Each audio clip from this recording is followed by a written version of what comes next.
Welcome to this 2019 Women's Volleyball Season Review, and being joined by Falcon head coach Janelle Katz, fresh off a season in which the team recorded another 20-plus win season, third time in the last 4 years, finishing with 22 victories, 9 defeats, and finding their way back into the NAC Tournament Championship for a fourth consecutive year. And coach, we start looking at some of those, accolades. You look at the win total. You go back and review this season, 31 matches.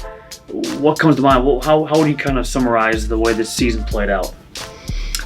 I think we're happy. We were able to win conference. We had some unfortunate injuries to some of our seniors throughout the way, so I think we had a great freshman class that stepped up, and we were able to win the matches we needed to, again, to get that conference championship. And it was pretty cool too, because we also were able to play a lot of teams twice.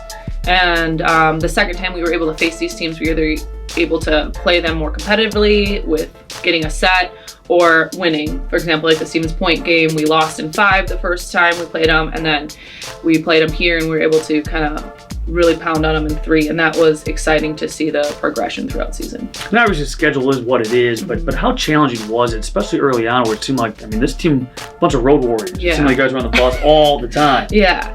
Yeah, we generally start our season on the road, just because, to be honest, it's just a little bit easier with school schedules to be able to be on the road early when there's not a lot going on.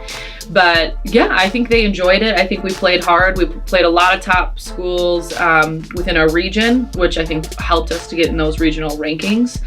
And that's what we're going to do. We're always going to play a tough schedule so that we can continue to be ranked in the top 7, top 8 of the region. And yeah, I think they did a really good job, because we're kind of like, hey, listen, our first home game isn't until mid-September, so we're going to be on the road a lot, and we're going to have to get used to playing in other gyms. And I thought they did a great job with that. So what did you feel were the strengths of this team, and did it kind of fit your expectations going into the year?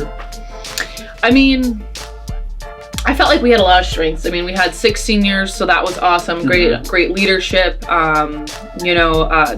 They've been through the program. They knew what they wanted to do. They won 2 conference championships, and we took second last year. We really wanted to get back on top this year. So yeah, I think we were really excited going into the season with the 6 seniors, and we had a great freshman class. And yeah, I think everybody kind of just got their spot where they needed to be, and we were competitive to the very end. I think us as coaches, there were times when we're like, everyone's playing well. Who do we play in the match? So I think that's kind of where practices were at the end, where just everybody was competing and playing hard. So that was just exciting and fun to be around. And you mentioned this, and not to make excuses because it's part of sports, but you did have your fair share of injuries, especially when it came to the attack, and a couple of injuries that happened, in warm-ups before a matchup. You look at the depth of the team. Did that surprise you at all that, or maybe it didn't? You had another player that stepped up and filled that void, and other players were able to rally around those injuries? Yeah. I think what we actually ended up having to do is we moved one of our freshmen who was in middle to the right side, and we kind of just had to make adjustments, and some players had to play positions that they hadn't played in a while. So I think, the team did a really good job at adjusting and doing what was best for the team this year. And yeah, we had some young kids that had to come up and play a big role. And I think they did a really good job at not, feeling the pressure and just being like, hey, this is my time, my opportunity. And they took it and went with it. So when speaking of the attack, though, you look at the kills per set, and it seemed pretty balanced. Yeah, you had, 1 or 2 that led the way, but it seemed like every matchup, you had 3 or 4 players that were right up there as far as leaderboard goes.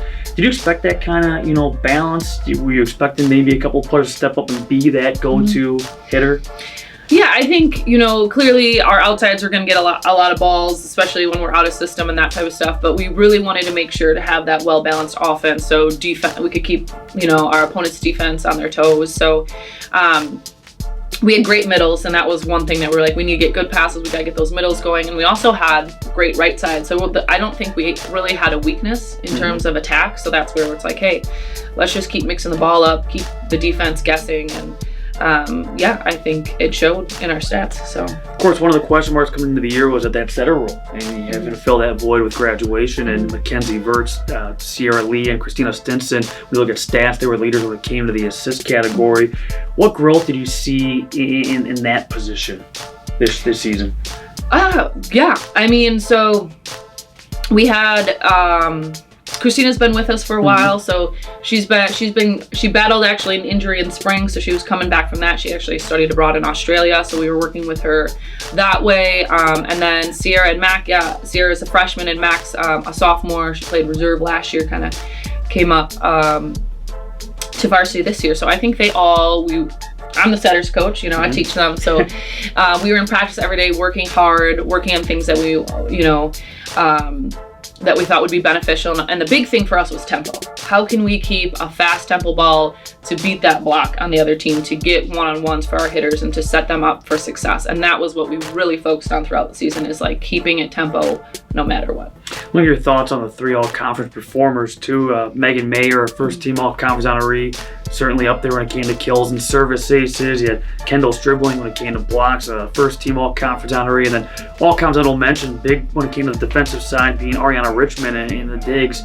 What those 3 meant to this team's success, not only just this year, but as a whole throughout their career.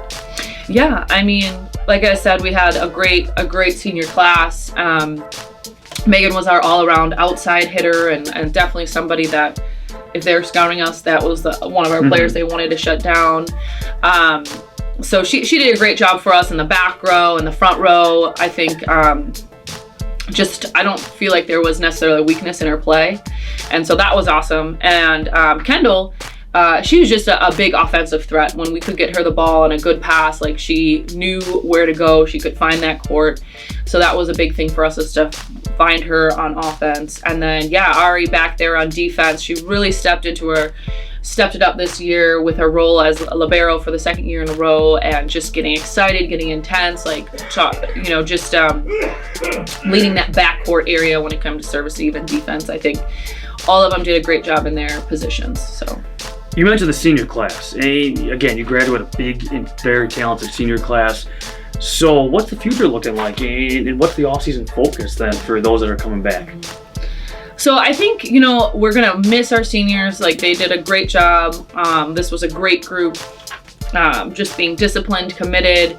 They put their all into the program. So we're definitely going to miss that. And I think they, set a precedent for the younger kids coming up. But we're pretty excited. We have a great sophomore class. We have our lone junior going to be a senior, and then we also have that great freshman class. So, I mean, we're pretty excited. We have a lot to work with just with returning, and then of course, we're going to get on the road and work on bringing a good 2020 class in. So we're looking forward to the future. Keep it up, Coach. As always, thanks a lot for your time, and continued success. Yeah, thank you.